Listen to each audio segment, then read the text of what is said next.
সব বিপদ কেটে যাবে। কোরআন মাথায় নিয়ে বলছি, পরীক্ষিত আমল। আপনার কোনো বিপদ থাকবে না, কোনো বিপদ আপনাকে আক্রোশ করতে পারবে না, আপনার কোনো বিপদ থাকবে না। কোরআনকে বকে নিয়ে বলছি, কোনো মুসলমান যদি সে ঋণগ্রস্ত হয়, কোনো মুসলমান যদি তার দোকান অচল হয়ে যায়, বা ছেলে বিদেশে গিয়েছে, বিদেশে পরে আটকা পড়েছে, এখন দেশে আসতেও পারে না, আবার ওখানে কোনো কাজও পাচ্ছে না, আপনার ছেলে খুব বদ হয়ে গিয়েছে, খারাপ হয়ে গিয়েছে, আপনার মেয়ে কথা শোনে না, মেয়েটা বড় হয়ে গিয়েছে, মেয়ে বিয়ে দিতে পারতেছেন না, মেয়ের বয়স হয়ে গিয়েছে কিন্তু মেয়ের বিয়ে হচ্ছে না, আল্লাহি কোরআনকে বুকে নিয়ে বলছি, কোরআনকে মাথায় নিয়ে বলছি, আপনি যদি আমলটা করতে পারেন, আপনার সকল সমস্যা ইনশাল্লাহ দূর হয়ে যাবে, আপনার কোনো সমস্যা থাকবে না, এবং আল্লাহ তাআলা আপনাকে মাফ করে দিবেন এবং এই বিপদ থেকে আপনাকে উদ্ধার করবেন। আল্লাহ তাআলার কাছে চাওয়ার মাধ্যম আল্লাহ রাব্বুল আলামিন আমাদেরকে শিক্ষা দিয়েছেন, কিন্তু আমরা সেভাবে চাইতে পারি না, আমরা হাই হুতাশ করি। আল্লাহ রাব্বুল আলামিন আমাদের বলেন, লা তাহজান ইন্নাল্লাহা মা'ানা, বান্দা তুমি হতাশ হয়ো না, ইন্নাল্লাহা মা'ানা, নিশ্চয়ই আমি আল্লাহ তোমার সঙ্গে আছি। সুবহানাল্লাহ। আপনাকে আল্লাহর কাছে চাওয়ার মাধ্যম আল্লাহ রাব্বুল আলামিন শিখিয়ে দিয়েছেন, কিন্তু আমরা চাইতে পারি না, আমরা চাওয়ার মাধ্যমটা বুঝি না। রাব্বুল আলামিন আমাদেরকে কিভাবে চাইতে হবে আল্লাহ তাও শিক্ষা দিয়েছেন। আল্লাহ তাআলা বলেন, ইয়া আইয়ুহাল্লাযীনা আমানুস্তাঈনু বিস-সাবরি ওয়াস-সালাহ ইন্নাল্লাহা মা'আস সাবিরিন। আল্লাহু আকবার। আল্লাহ রাব্বুল আলামিন ডেকে বলেন, ও ঈমানদারগণেরা, যারা ঈমান এনেছো, যারা নিজেদেরকে ঈমানদার মনে করো, তোমরা ইস্তাঈনু, আমার কাছে সাহায্য চাও, বিস-সাবরি ওয়াস-সালাহ, ধৈর্য এবং নামাজের মাধ্যমে, ইন্নাল্লাহা মা'আস সাবিরিন, নিশ্চয় আমি আল্লাহ রাব্বুল আলামিন ধৈর্য ধারণকারীদের সঙ্গে রয়েছি। সুবহানাল্লাহ। আল্লাহর কাছে চাইতে হবে, চাওয়ার মাধ্যম আল্লাহ রাব্বুল আলামিন শিখিয়ে দিয়েছেন, ঠিক আপনাকে সেভাবে চাইতে হবে। তো এই আমলটি যদি আপনি করতে চান, এই আমলটি যদি আপনি ফলাফল পেতে চান, এক নম্বর আল্লাহর উপর ভরসা থাকা লাগবে, আল্লাহর উপর তাওয়াক্কুল করা লাগবে।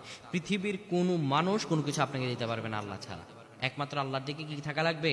আপনার তাওয়াক্কুল থাকা লাগবে, পরিপূর্ণ আস্থা এবং বিশ্বাস থাকা লাগবে, এবং ধৈর্য থাকা লাগবে, অধৈর্য হওয়া যাবে না। আমলটি যদি আপনি করতে চান, তাহলে ঈশার নামাজের পর, ঈশার নামাজ আপনাকে পড়তে হবে, নামাজ ছাড়া আমল করলে কিন্তু এই আমলে কোনো লাভ হবে না। ঈশার নামাজের পর তাসবিহ হাতে নেবেন, অজু করে পবিত্র হয়ে, ঈশার নামাজের পর অজু করে পবিত্র হয়ে তাসবিহ হাতে নেবেন, নেয়ার পরে যেই কোনো দুরূদ শরীফ 100 বার পাঠ করবেন। যদি আপনি পারেন তাহলে দুরূদ ইব্রাহিম পড়বেন, আর যদি সেটা না পারেন তাহলে পড়বেন আল্লাহুম্মা সাল্লি ওয়া সাল্লিম আলা নাবিয়্যিনা মুহাম্মদ, বা অন্যান্য দোয়া আছে, আল্লাহুম্মা সাল্লি আলাইহি, আল্লাহুম্মা সাল্লি আলা মুহাম্মদ ওয়া আলা আলি মুহাম্মদ ওয়া আনজিলহুল মাকাদাল মুকাররাবাতি ইনদাকা ইয়াউমাল কিয়ামা। আপনি পড়তে পারেন এরকম যে কোনো দুরূদ 100 বার পাঠ করবেন। পাঠ করার পরে 499 বার এই একটি দোয়া পাঠ করবেন, লা হাওলা ওয়ালা কুওয়াতা ইল্লা বিল্লাহ।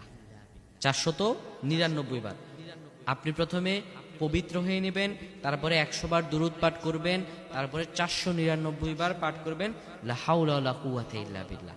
এটা পাঠ করার পরে এরপরে একবার আপনি পাঠ করবেন লা হাওলা ওয়ালা কুওয়াতা ইল্লা বিল্লাহিল আলিয়্যিল আযীম, লা হাওলা ওয়ালা কুওয়াতা ইল্লা বিল্লাহিল আলিয়্যিল আযীম, এটা পড়বেন একবার। লা হাওলা ওয়ালা কুওয়াতা ইল্লা বিল্লাহ এটা পড়বেন 499 বার। তারপরে আপনি আবার 100 বার দুরূদ পাঠ করবেন। এইভাবে আমলটা শেষ করে আপনি আল্লাহর কাছে যা চাইবেন আল্লাহ তাআলা আপনাকে তাই দান করবেন। যা চাইবেন আপনি, আল্লাহ তাআলা সব আপনাকে দান করবেন। কিভাবে? প্রথমে আপনি 100 বার দুরূদ পাঠ করবেন, তারপরে আপনি 499 বার পাঠ করবেন লা হাওলা ওয়ালা কুওয়াতা ইল্লা বিল্লাহ, তারপরে আপনি পাঠ করবেন একবার লা হাওলা ওয়ালা কুওয়াতা ইল্লা বিল্লাহিল আলিয়্যিল আযীম, তারপর আবার 100 বার দুরূদ শরীফ পাঠ করে আল্লাহর কাছে যা চাইবেন আল্লাহ তাআলা আপনাকে তাই দান করবেন। তা আল্লাহর কাছে চাওয়ার মাধ্যম আছে, আমরা হতাশ হয়ে যাই, এই হতাশটা হওয়া যাবে না। আল্লাহর কাছে পরিপূর্ণ বিশ্বাস এবং আস্থার মাধ্যমে আল্লাহর কাছে চাইতে হবে। আর আপনি যখন পরিপূর্ণ বিশ্বাস এবং আস্থার মাধ্যমে আল্লাহর কাছে চাইতে পারবেন, আল্লাহ বলেন উদউনি আস্তাজিব লাকুম, বান্দা তুমি আমার কাছে চাও আমি তোমাকে দিয়ে দেব। আল্লাহর কাছে চাওয়ার মাধ্যম আপনাকে জানতে হবে। আল্লাহ সুবহানাহু ওয়া তাআলা আমাদের সকলকে যেন তার কাছে